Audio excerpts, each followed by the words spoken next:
Mohon maaf ini Kak Lona ya, kemarin terputus. Ini Lona ini dari muslimah, tetapi dia sudah meragukan agama Islam. Mohon maaf kemarin terputus ya Lona ya. Kita lanjutkan lagi nih Lona. Silakan Lona, nyalakan kamera. Halo, selamat malam Bang Edis. Selamat malam Kak Lona.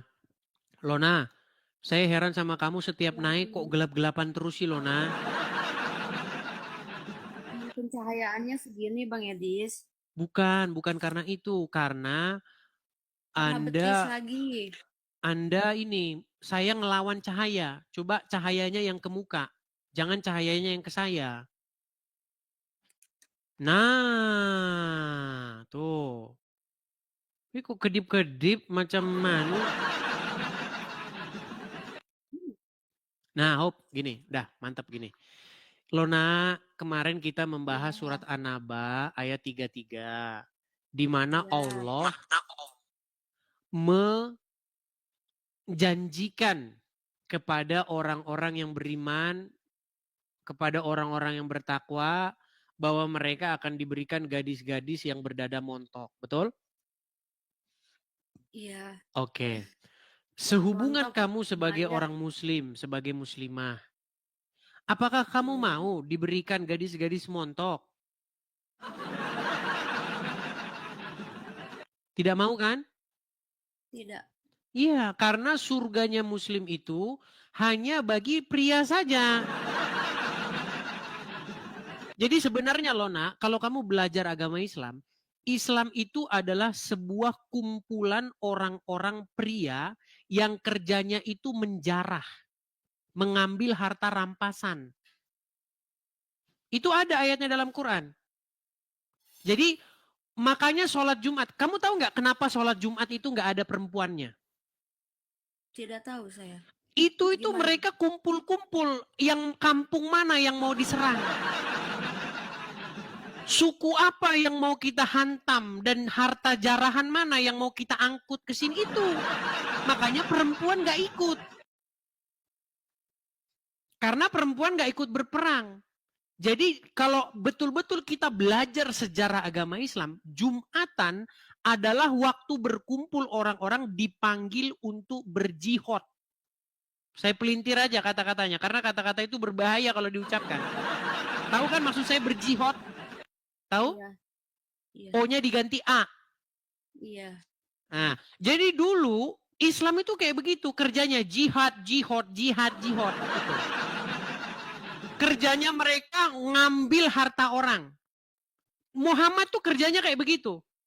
Kalau itu Bang Edis apa namanya yang budak-budak kayak gitu maksudnya Iya, gimana? Saya belum budak-budak paham. perempuan juga diambil.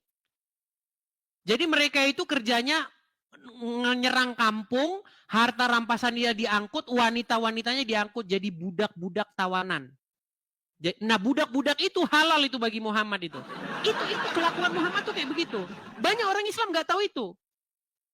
Itu kelakuan Muhammad kayak begitu. Berat saudara.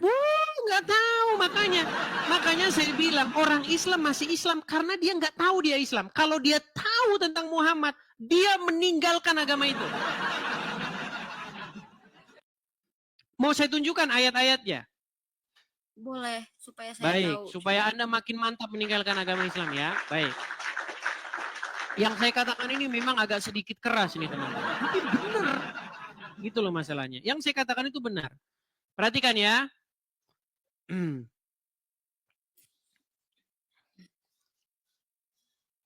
Bentar, saya tunjukkan ayatnya. Kita akan tunjukkan ayat di dalam Quran. Misalnya di dalam Quran surat An-Nisa ayat yang ke-24 ya. Saya balik. Banyak umat Islam tidak tahu kelakuan Muhammad. Kalau andainya tahu kelakuan Muhammad, akan ditinggalkan Muhammad itu. Percaya sama saya. Nih ya, apa dikatakan di sini? Dan diharamkan juga kamu mengawini wanita yang bersuami. Kecuali budak-budak yang kamu miliki. Allah telah menetapkannya atas kamu sebagai ketetapannya atas kamu. dihalalkan bagi kamu yang demikian itu. Ya, coba ini. Dari mana datangnya budak-budak ini? Ya, saya kasih tahu asal usulnya budak-budak itu datangnya dari mana. Perhatikan ya. Saya tunjukkan asal usulnya dari mana. Nanti kalian juga saya kasih tunjuk itu apa milkul yamin dan lain sebagainya. Perhatikan. Kita ambil contoh misalnya di dalam Quran surat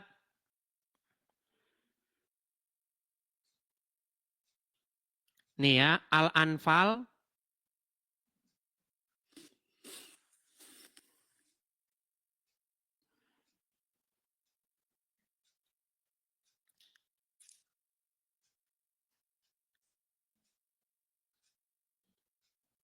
Bentar ya.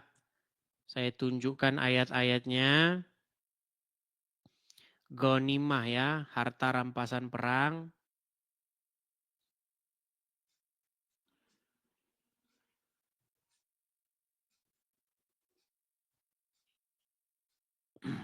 Sabar. Karena ayat ini jarang kita naikkan ini teman-teman. Karena ayat ini terlalu keras ya. Nih ya. Ini masih surat yang tadi ya. Kita ke penjelasannya ya. Nih. Ini surat An-Nisa ayat 24. Diharamkan juga bagi kamu menikahi perempuan-perempuan yang bersuami. Kecuali hamba sahaya perempuan. Ini tawanan perang. Maksudnya hamba sahaya itu perempuan itu dari mana dapatnya? Dari tawanan perang. Yang kamu miliki sebagai ketetapan Allah atas kamu. Jadi misalnya ada satu kampung nih. Ya kan? Ada satu kampung. Kampung itu misalnya diserang oleh Muhammad. Oke? Nah, harta dari kampung tersebut akan diangkut beserta dengan wanita-wanitanya. Nah, inilah yang dimaksudkan itu. Jadi Muhammad itu mendapatkan perempuan-perempuan dari hasil dia berperang. Nah, makanya dikatakan ini boleh dikawini ini sekalipun mereka ada suaminya. Nih, diharamkan bagi kamu menikahi perempuan-perempuan yang bersuami kecuali hamba sahaya perempuan, tawanan perang yang kamu miliki sebagai ketetapan Allah atas kamu. Oh. Pekerjaan Muhammad itu, dia itu hidup dari kayak begini. Muhammad itu hidup dari menjarah. Ini memang keras ini. Coba dari mana nafkah Muhammad didapatkan? Dari berjihad. Dari jihad. Nafkah dia itu didapatkan dari jihad. Dan orang muslim banyak nggak tahu itu. Nah, berapa harta rampasan perang yang didapat Muhammad? Nih, saya tunjuk. Apakah Muhammad seorang yang miliarder kaya raya dari hasil menjarah nih? Saya kalau saya baca ayat Quran nanti nggak percaya, Anda nggak percaya. Saya akan buktikan itu Ustadz yang ngomong. Pak Ustadz, dari mana Muhammad menghidupi dirinya dan istrinya yang banyak itu? Dari mana dia dapatkan? Perhatikan. Ya. Berapa miliar yang didapatkan oleh Muhammad? Perhatikan. Ribu kali 50.000 keping 212 miliar 500 juta. Harta rampasan perang Badar 212 miliar 500 juta. Berapa jatah Nabi? Wa'lamu annama ghanimtum min syai'in fa inna lillahi khumusahu. Ketahuilah bahwa harta rampasan perang maka Nabi dapat khumus. Khamsah 5. Khumus 1/5. 1/5 itu berapa? 20%. Kalau 200 miliar 20%-nya berapa? Lebih kurang 40 miliar. Bayangkan ayah kita punya duit 40 miliar. Ribu 40M dia dapat tuh 40M. Abdul Somad udah ngomong tuh, bayangin lu kalau bapak lu punya duit 40 miliar. Lu jangan-jangan mata lu udah nggak lihat lagi ke bawah. Lu kalau jalan udah begini nih. Mata lu ngeliat ke sono terus. Dari mana Muhammad hidup? Adakah dia melakukan aktivitas-aktivitas yang normal? Muhammad hidup dari memimpin sekelompok orang yang menyerang orang lain itu. Saya akan mempertanggungjawabkan omongan saya itu. Silahkan kalau yang tidak terima dengan pernyataan saya, bikin laporan ke Mabes Polri, bikin. Muhammad hidup dari jarahan perang. Dari menjarah dia hidup itu. Makanya laki-laki di muslim itu kalau dipanggil berjihad itu mereka harus meninggalkan pekerjaannya. Apakah kalian lebih menyukai pekerjaan-pekerjaan yang demikian? Itu dikasih kerjaan yang paling gampang. Makanya kalau dipanggil berjihad tidak mau, murka Allah, itu murka dalam Al-Quran. Itu yang barusan dari Al-Quran langsung. Al-Quran dong. Ghanimah itu dari Al-Quran. Ghanimah itu dari Al-Quran. Yang dibacakan Muhammad itu dari Al-Quran. Yang dibacakan Abdul Somad. Nih ya, kalau kita mau nih ya. Bentar ya. Nih, kita akan lihat kan. Ini pernyataan dari seorang ustadz dan Anda tidak mungkin meragukan statement dia ini ya. Saya akan putarkan. Pasti kalian tahu ini suara siapa. Ini seorang ustadz yang sangat ternama dan terkenal. Ilmunya pasti jauh di bawah Islam-Islam yang kerunyuk-kerunyuk yang ngomong ini. Perhatikan apa kata dia. Di Kalibata City, waktu saya ngisi taklim di sana.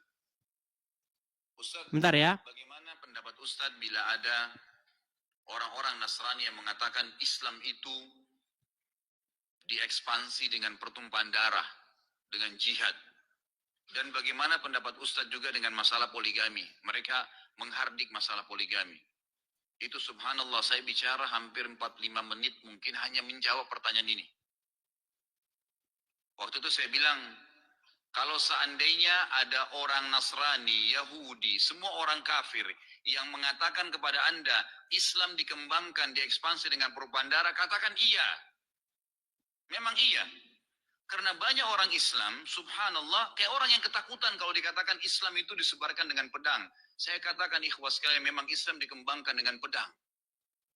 Jihad itu dikumandangkan memang dari dulu. Tuh. Jadi dulu Islam tuh kayak begitu. Muhammad itu kerjanya memimpin sebuah kelompok, kemudian membawa pedang, kemudian menyerang.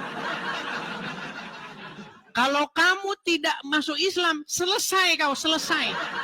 Itu kata Muhammad. Wajah Islam tuh kayak gitu. Makanya kalau kalian melihat Timur Tengah dan lain sebagainya, itu kayak begitu. Nah, di Indonesia, image Islam yang seperti itu sudah dihilangin, dikurang-kurangin. Supaya orang tidak mengetahui kebenaran itu. Kalau mengetahui, gawat, bubar negara kita. Di Indonesia harus dihilangin itu mindset Islam yang seperti itu. Supaya mereka tidak sadar bahwa memang Muhammad itu kayak begitu orangnya. Seperti itu. Coba selama Anda jadi Islam nih, Kak Lona. Anda pernah dengar Muhammad memimpin beberapa kali peperangan nggak? Perang Tabuk, perang Badar. Tahu? Pernah sih, pernah dengar perang. Iya, perang-perang itu. Dipanggil untuk berjihad agar melakukan itu.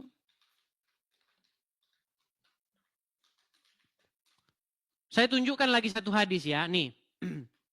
Bagaimana wajah atau kelakuan atau karakter Muhammad. Jadi kalau ada orang gambar Muhammad yang mukanya bawa pedang begini terus mukanya serem, karena dia baca ini. Mungkin perkataan saya ini terlalu keras, tapi memang itu kenyataannya gitu loh masalahnya. Itu faktanya. Kalau saya bilang begitu, memang banyak akan melukai orang Islam. Saya mohon maaf yang sedalam-dalamnya. Dari hati saya yang paling dalam, saya mohon maaf. Saya tidak sama sekali berniat ingin menyakiti hati Anda.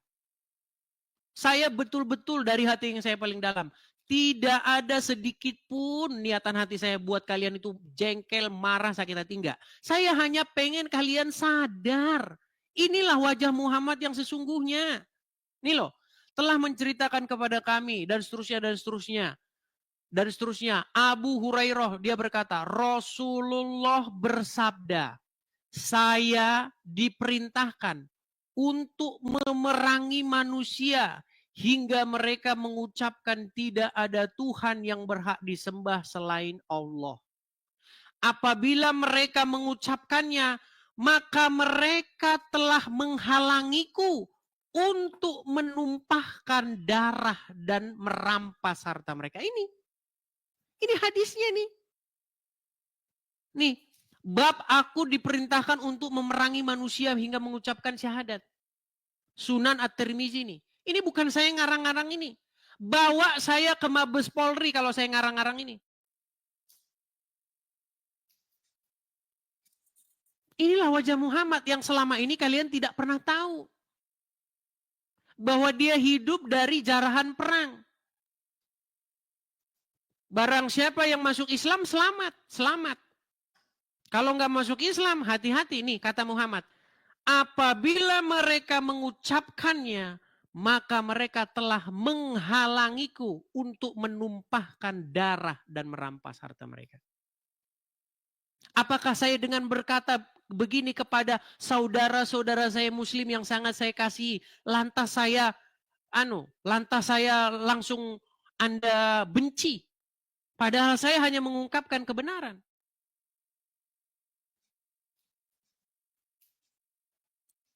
Coba. Bagaimana Anda mengatakan kepada kami bahwa Yesus kami di dalam Injil kami menubuatkan orang semacam itu? Bagaimana Anda memfitnah agama kami dengan mengatakan bahwa Yesus pun seorang muslim yang kelakuannya seperti Muhammad?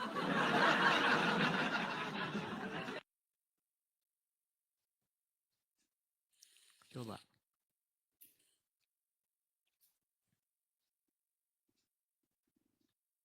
Seperti itu kan? Itu bertolak belakang sama sekali dengan apa yang diperbuat Yesus. Yesus ketika berdakwah, ketika memberitakan Injil bersama dengan murid-muridnya, tidak pernah bawa-bawa golok buat ngancem-ngancem orang. Lu jadi pengikut gua nggak lu? Lu jadi pengikut gua nggak? Awas lu ya. Gak ada. Gak ada. Bahkan apa yang terjadi kepada Yesus? Dia tidak melakukan perlawanan terhadap orang yang menganiaya dia. Sampai dia disalibkan, tidak pernah Yesus mengayunkan pedang untuk membela dirinya. Pernahkah Yesus mengayunkan pedang terhadap orang-orang yang ingin menyalibkan Yesus? Enggak.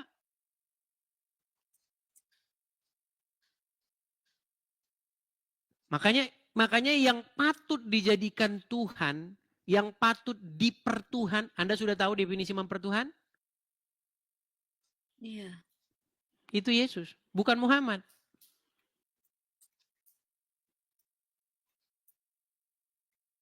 Begitu. Jadi janganlah lagi menunda-nunda untuk menerima Yesus sebagai, kalau bahasa Islamnya junjungan. Junjungan, suri tauladan, sosok yang patut diikuti. Seperti itu. Jangan Muhammad. Kalau Anda mengikuti Muhammad, lihat itu rekam jejaknya dia. Dia menikahi Aisyah, anak di bawah umur. Jadi slogan-slogan Muhammad yang mulia, suri tauladan yang baik, itu slogan-slogan yang meracuni manusia. Banyak sekali meracuni manusia. Padahal dia tidak tahu seperti apa Muhammad. Cuman kadang saya waktu ngomong begini, banyak orang tersinggung dengan saya. Banyak orang, sebenarnya saya nggak mau ngomong begitu loh teman-teman. Saya nggak mau ngomong begitu. Biarlah mereka begini. Tapi ketika kalian mengait-ngaitkan agama kalian dengan kami. Abdul Somad, mau saya puterin. Ini Abdul Somad nih. Saya kan harus bicara, saya harus ambil suara untuk menjawab tuduhan-tuduhan mereka. Nih ya. Contoh ya. Misalnya nih, ini perkataan-perkataan ulama-ulama Islam nih. Saya kasih coba, Anda perdengarkan ya. Yang ngomong bukan kelas kroco-kroco. Ini yang ngomong sekaliber Abdul Somad. Perhatikan. Ulangan 18 ayat 18. Pasal 18 ayat 18. Apa kata Musa? Apa kata Tuhan kepada Musa? Seorang nabi akan kubangkitkan bagi mereka dari antara saudara mereka. Seorang nabi akan kubangkitkan dari mereka, dari saudara mereka, seperti engkau, hai Musa. Nanti yang akan datang di akhir zaman itu seperti engkau, hai Musa. Aku akan menaruh firmanku dalam mulutnya, sehingga kalau dia berbicara, cakapnya adalah firman. Dan dia akan mengatakan kepada mereka segala yang kuperintahkan. Kalau dia bicara, cakapnya adalah firman. Siapa yang dimaksud Tuhan di dalam ini? Apakah Isa atau Muhammad? Kita lihat. Karena tak disebutnya nama, hanya disebutnya sifat. Apa sifatnya?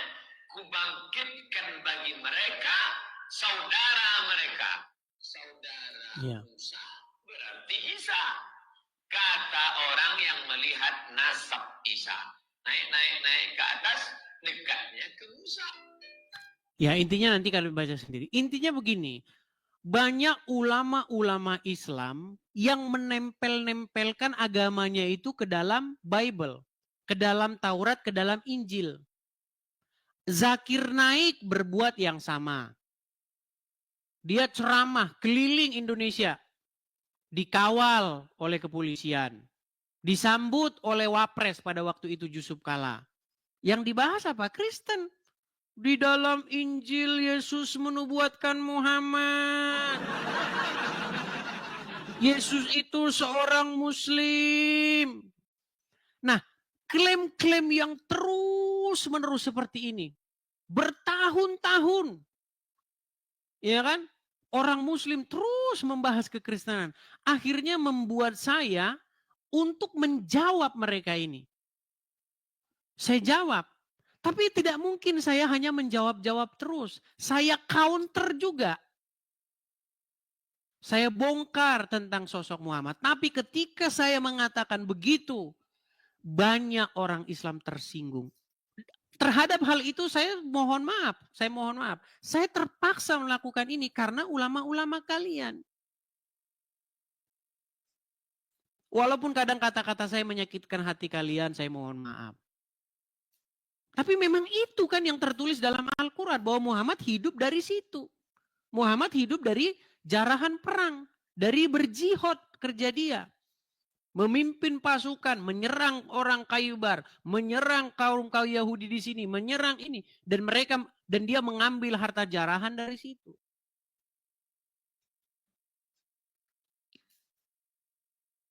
Dan itu menjadi satu indikasi bahwasanya Yesus kami tidak menubuatkan orang semacam itu. Seperti itu. Jadi begitu ya kalau dan teman-teman Muslim yang lain kalau yang nonton merasa tersinggung nanti kalau saya bilang begitu, kamu ngomongnya begitu loh. Lagi pula yang saya katakan benar kok. Apakah yang saya katakan bukan merupakan fakta? Coba kalau misalnya yang saya katakan itu fitnah, saya akan menyerahkan diri saya ke Mabes Polri kalau yang saya katakan itu fitnah. Naik Islam ke sini, tunjukkan kepada saya bahwa yang saya katakan itu fitnah. Bahwa Muhammad hidup dari harta jarahan perang itu. Abdul Somad udah hitung 40 M dia dapat gimana? Yang ngomong Muhammad dapat bagian 40 miliar Abdul Somad.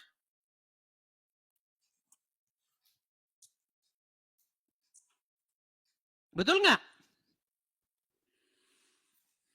Iya. 40 miliar dia dapat. Itu pun istrinya di dalam riwayat itu meminta nafkah berlebih. Muhammad marah. Tahu nggak? Istrinya Muhammad itu pernah dicekek di ini sama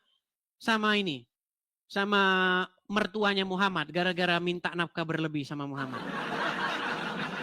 Padahal Muhammad bergelimang harta 40 M. Gimana 40 M tidak bergelimang harta? Maksudnya dicekek gimana Bang Edis? Istri-istri Muhammad itu pernah dicekek gara-gara minta nafkah berlebih. Saya tunjukkan dalilnya ya. Nih.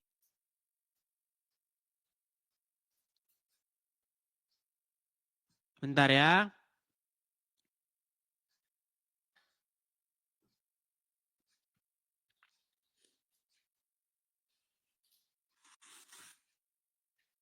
Saya tunjukkan.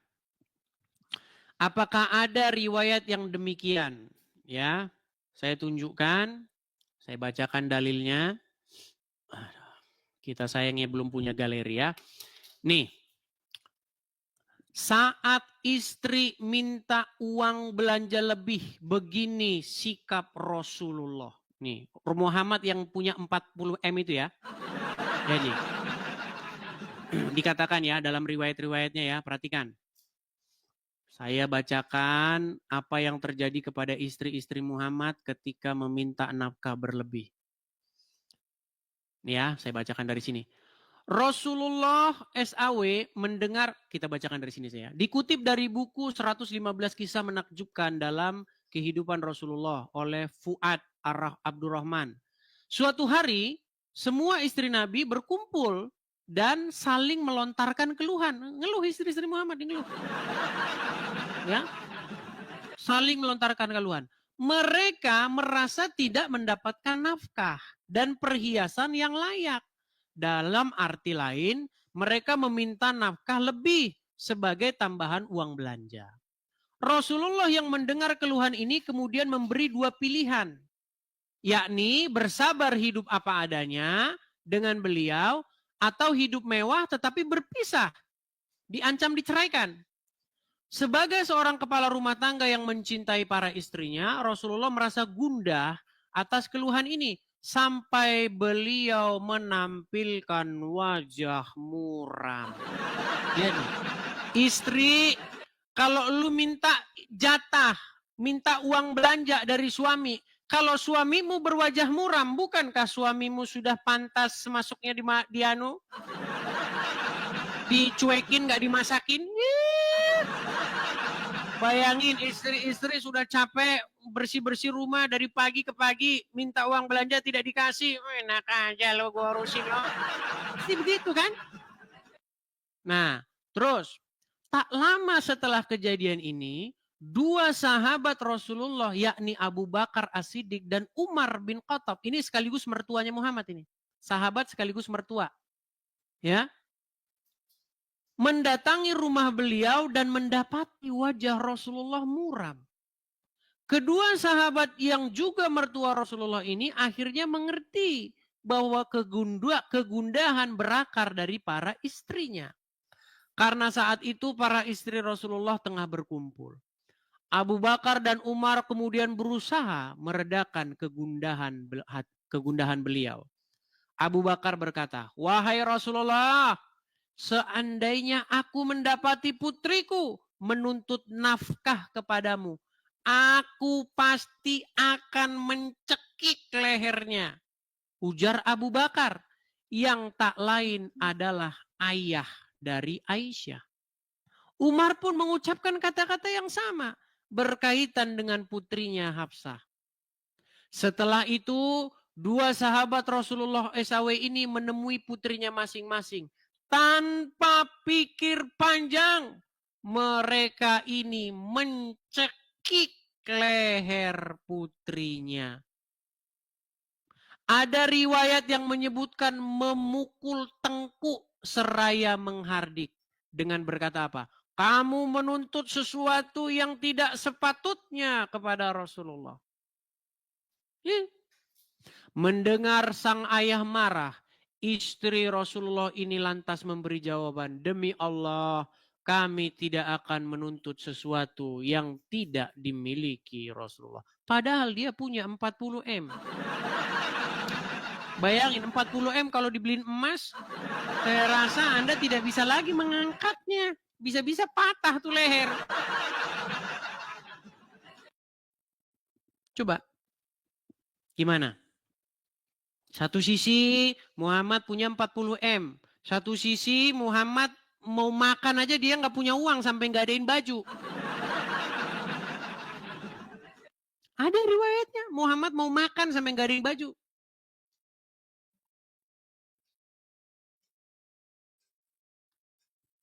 Jadi setelah saya pelajari agama Islam memang begitu. Agama Islam itu memang dikarang-karang sesuai kebutuhan pendengar. Kalau pendengar ingin melihat hidup Muhammad yang kaya raya, Muhammad punya 40 miliar. Kalau pendengar ingin mendengar kisah Muhammad yang hidup bersahaja, tidak punya apa-apa, hidup sederhana, Muhammad mau makan saja harus menggadaikan baju perang. Sampai sekarang belum dibayar sama Muhammad. Utangnya Muhammad tentang baju perangnya itu belum dibayar sampai sekarang. Sampai dia meninggal.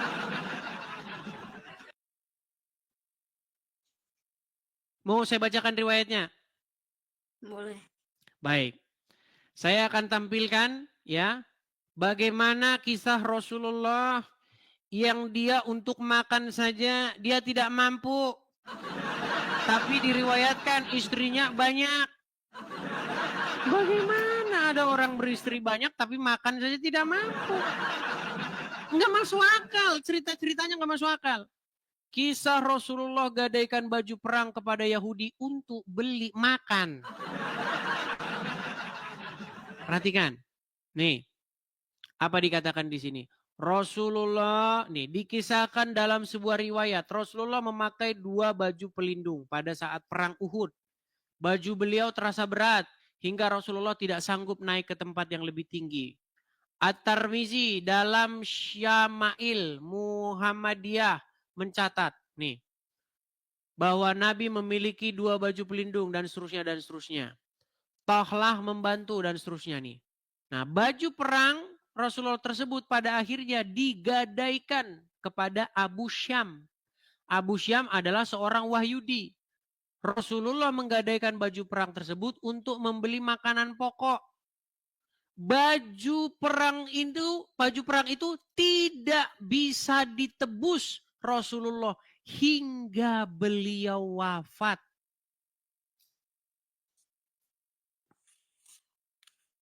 Sehingga Ali bin Abu Thalib yang melunasi setelah wafat. Dalam Sahih Bukhari diriwayatkan nih. Dari Aisyah, Rasulullah pernah membeli makanan dari seorang Yahudi, Abu Syam, dan menggadaikan baju perangnya kepada Yahudi tersebut.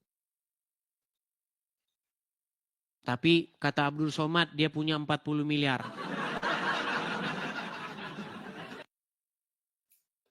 Coba, makin Anda pelajari, makin masuk akal nggak agama Islam?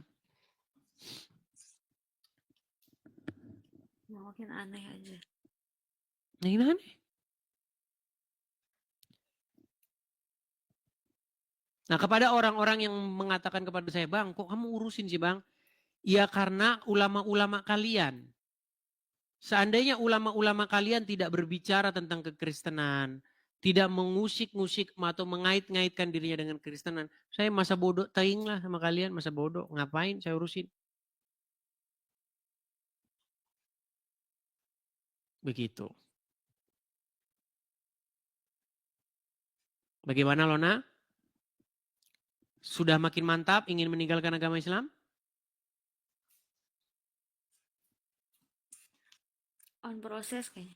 On proses. Ya nggak apa-apa lah. Jangan buru-buru. Buru-buru itu biasanya menghasilkan hal yang berantakan. Tapi sesuatu itu harus organize, harus terstruktur, terencana. Begitu. Iya. Oke, begitu Kak Lona? Iya, Bang Edis. Ya, mulailah belajar Bible, baca Injil. Ya, apa yang diajarkan Yesus bandingkan dengan apa yang diajarkan Muhammad. Apa kata Yesus? Jangan membalas orang yang berbuat jahat kepada kamu. Apa yang diajarkan Muhammad? Beda, sebaliknya. Iya. Hendaklah Amin. orang-orang kafir itu mendapati kepadamu kekerasan. Ya. Kalau bertemu dengan orang Yahudi Nasrani, pepet mereka, desak mereka, jalan yang sempit.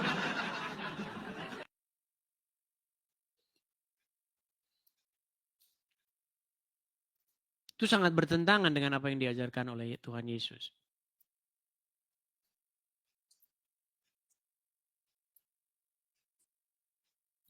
Pernah, jadi dulu orang Yahudi ini juga ada penyakit-penyakitnya seperti ini.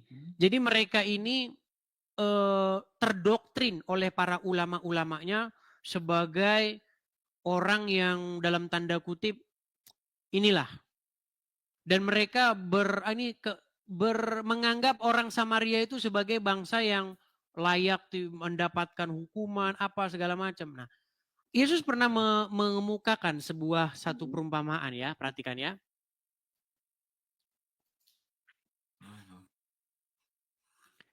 Ya. Saya akan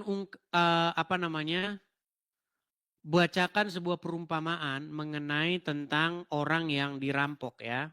Sebentar ya.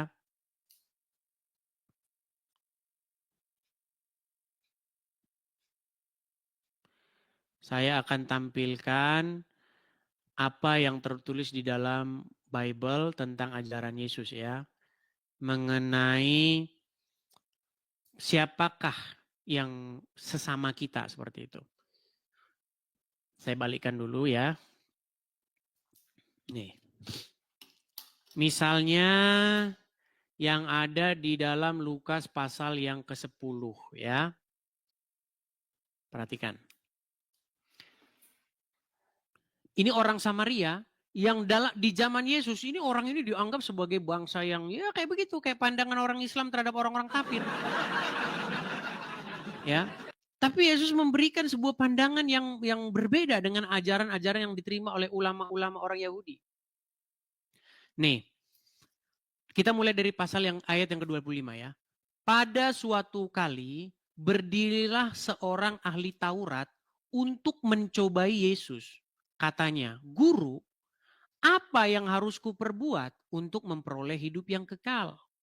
Jawab Yesus kepadanya, apa yang tertulis dalam, bukan ini sebentar. Oh iya ini betul. Apa yang tertulis di dalam hukum Taurat, mana tadi? Apa yang kau baca di sana? Jawab orang itu, kasihilah Tuhan Allahmu dengan segenap hatimu, dengan segenap jiwamu, dan dengan segenap kekuatanmu, dan dengan segenap akal budimu, dan kasihilah sesama manusia seperti dirimu sendiri. Kata Yesus kepadanya, jawabmu itu benar, perbuatlah demikian, maka engkau akan hidup. Tetapi untuk membenarkan dirinya, orang itu berkata kepada Yesus, dan siapakah sesamaku manusia? Nah, karena orang Yahudi ini tidak menganggap orang Samaria itu sesamanya. Tapi apa perumpamaan yang dibuat oleh Yesus? Perhatikan. Jawab Yesus, adalah seseorang yang turun dari Yerusalem ke Yeriko. Ia jatuh ke tangan penyamun-penyamun yang bukan saja merampoknya habis-habisan, tetapi yang juga memukulnya dan sesudah itu pergi meninggalkannya setengah mati. Kebetulan ada imam turun melalui jalan itu. Ia melihat orang itu, tetapi ia melewatinya dari seberang jalan. Demikian juga orang Lewi datang ke tempat itu. Ketika ia melihat orang itu, ia melewatinya dari seberang jalan. Lalu datang seorang Samaria. yang sedang dalam perjalanan ke tempat itu. Dan ketika ia melihat orang itu, tergeraklah hatinya oleh belas kasihan. Ia pergi kepadanya, lalu membalut luka-lukanya. Sesudah ia menyiraminya dengan minyak dan anggur, kemudian ia menaikkan orang itu ke atas keledai tunggangannya sendiri, lalu membawanya ke tempat penginapan dan merawatnya. Keesokan harinya ia menyerahkan 2 dinar kepada pemilik penginapan itu, katanya, rawatlah dia, dan jika kau belanjakan lebih dari ini, aku akan menggantikannya waktu aku kembali. Siapakah dari ketiga orang ini yang menurut pendapatmu adalah sesama manusia dari orang yang jatuh ke tangan penyamun itu? Jawab orang itu, orang yang telah menunjukkan belas kasihan kepadanya. Kata Yesus kepadanya, pergilah dan perbuatlah demikian.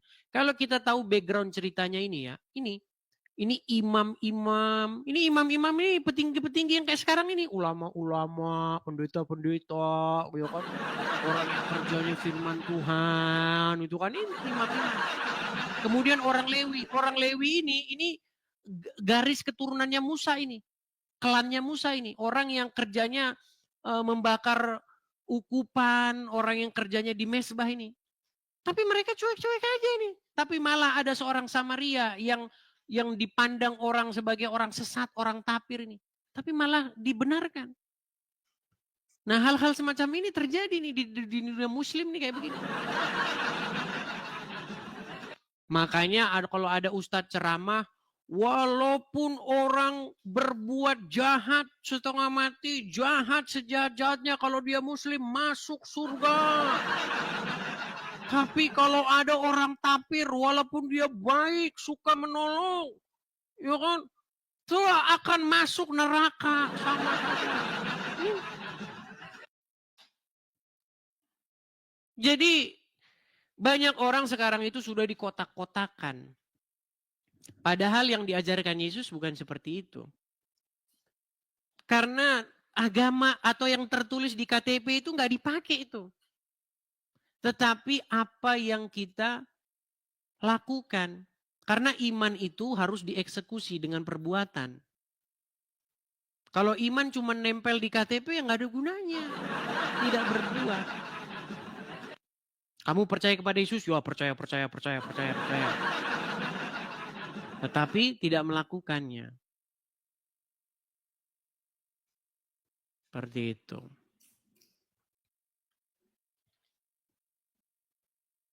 Coba lihat ulama-ulama Islam, sorbannya gede-gede, jubahnya panjang-panjang, menjuntai-juntai. Kalau berdoa, toanya gede-gede.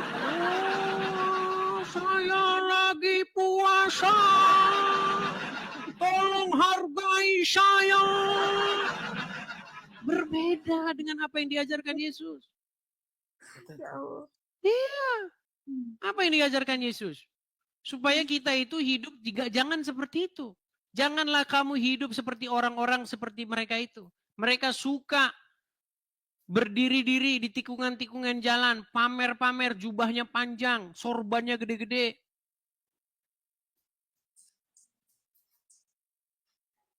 Dan menunjukkan kepada orang. Beda kata Yesus. Kalau kamu berpuasa, janganlah orang tahu kalau kamu itu berpuasa. Melainkan cucilah mukamu, minyakilah rambutmu. Tetap tampil segar. Biasa-biasa aja. Jikalau engkau berdoa, jangan juga berdoa seperti orang-orang munafik. Coba, Berdoa. apa yang bertentangan. Ajaran Yesus dengan ajaran Islam 180 derajat, satu ke sana. Beda jauh. Maksudnya berdoa seperti orang munafik seperti gimana Bang Yedis? Contoh, orang Islam kalau berdoa dipasang toanya kan. Pagi-pagi subuh itu. Subuh-subuh jam 4. Wah, toanya sudah kemana-mana. Betul tidak? Pagi-pagi subuh-subuh, toanya sudah kemana-mana. Beda, kalau orang Kristen kalau berdoa nggak perlu begitu. Justru kalau berdoa nggak usah ada orang terganggu.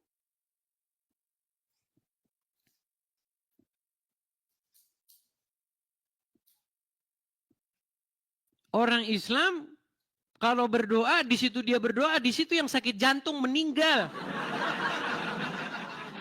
Iya, karena dibikin 5 toanya. Itu pun toanya bikinan tapir lagi. Mending kalau toanya bikinan mereka sendiri.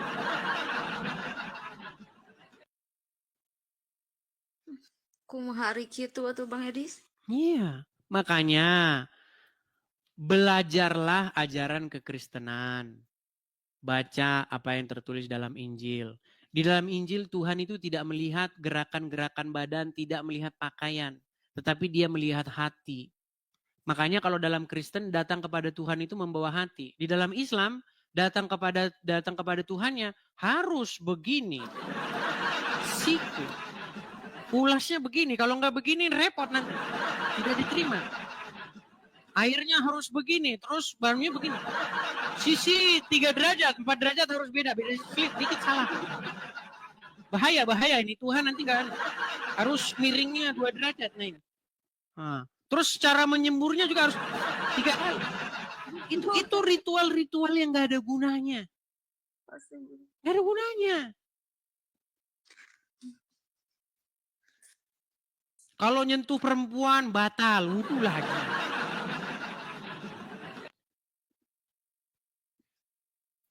Apakah perempuan itu disamakan dengan apa? Dengan kenajisan?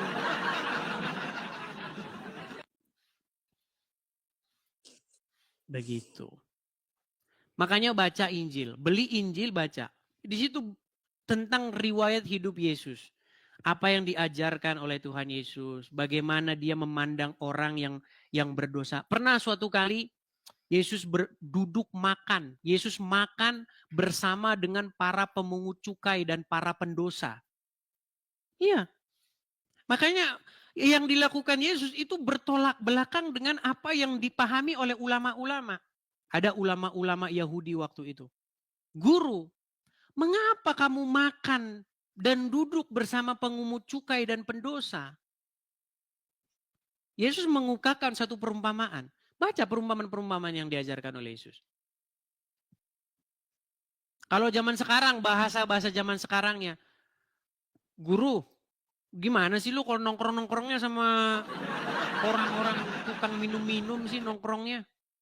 Gimana sih? Itu kalau bahasa zaman sekarang.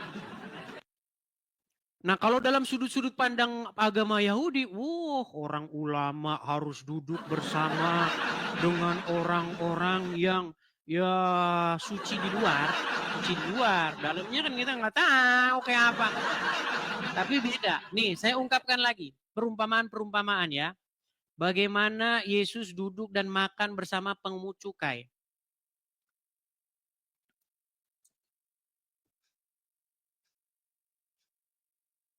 Kita akan bacakan. Saya akan bacakan, akan kutip dari Markus pasal yang kedua. Saya bacakan perumpamaan-perumpamaan. Ini intermezzo supaya sebelum nanti membeli Injil dan membacanya ya. Saya sarankan Muslim untuk membaca Injil. Di dalam Al-Quran diperintahkan itu. Di dalam Injil terdapat petunjuk dan cahaya. Tapi Muslim gak percaya. Perhatikan ya. Kita ke... perhatikan. Saya bacakan Markus pasal yang kedua. Sorry ya agak lambat saya kalau buka-buka begini. Kita mulai dari ayat yang ke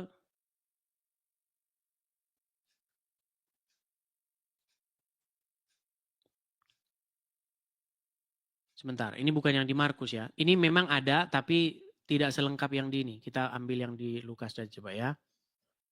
Sebentar. Sabar ya. Lukas pasal yang kelima ya.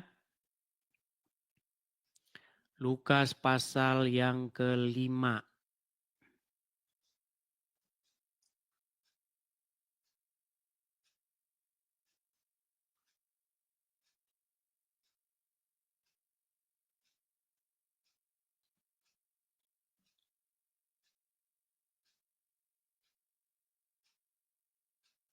Sabar ya, sabar.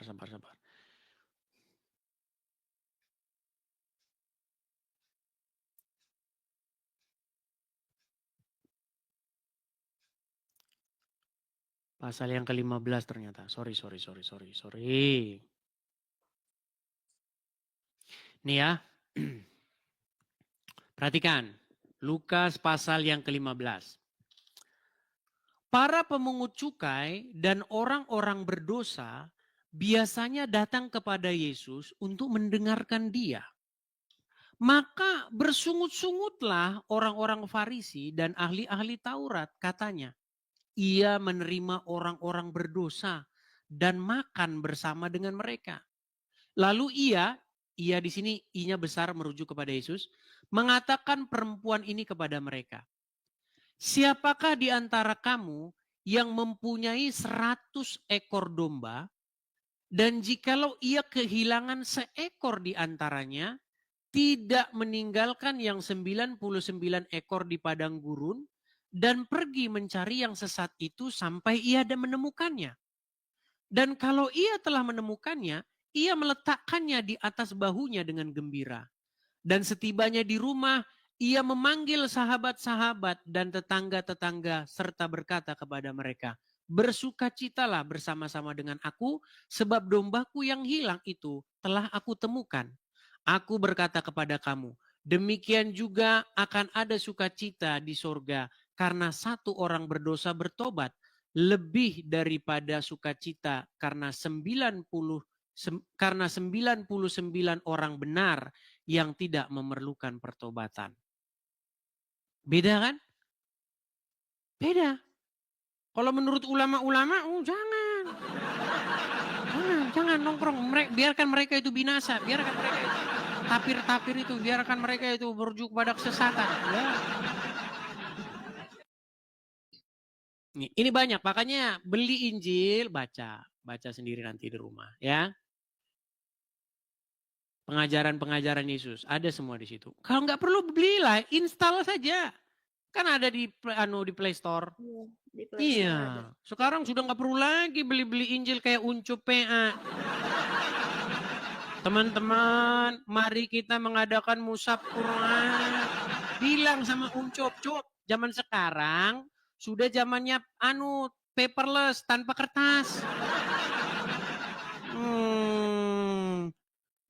Harus ramah lingkungan. Zaman sekarang ngapain kertas-kertas, orang di Android saja bisa di-download.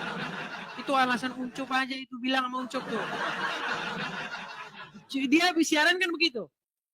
Teman-teman, bagi teman-teman yang mau menyumbang musab Al-Quran,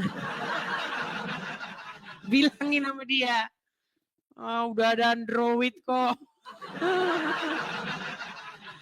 Gitu.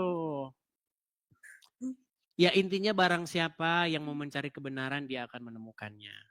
Seperti yang tertulis dalam firman Tuhan, jikalau engkau mencari aku dan menanyakan aku dengan segenap hati. Seperti itu. Nah makanya belajar, jangan katanya begini, katanya pendeta begini, katanya ustadz begini, jangan katanya. Buka, baca, pelajari, resapi, cari kebenaran. Gitu. Iya, betul. Itu butuh waktu, butuh proses. Ya jangan buru-buru, pelajari dulu seperti itu. Oke, begitu Lona? Iya, terima kasih Bang Yedis. Sama-sama Semakin Kalona. tercerahkan. Baik, saya turunkan ya Kalona ya. Iya, terima kasih. Baik, saya turunkan. Ya.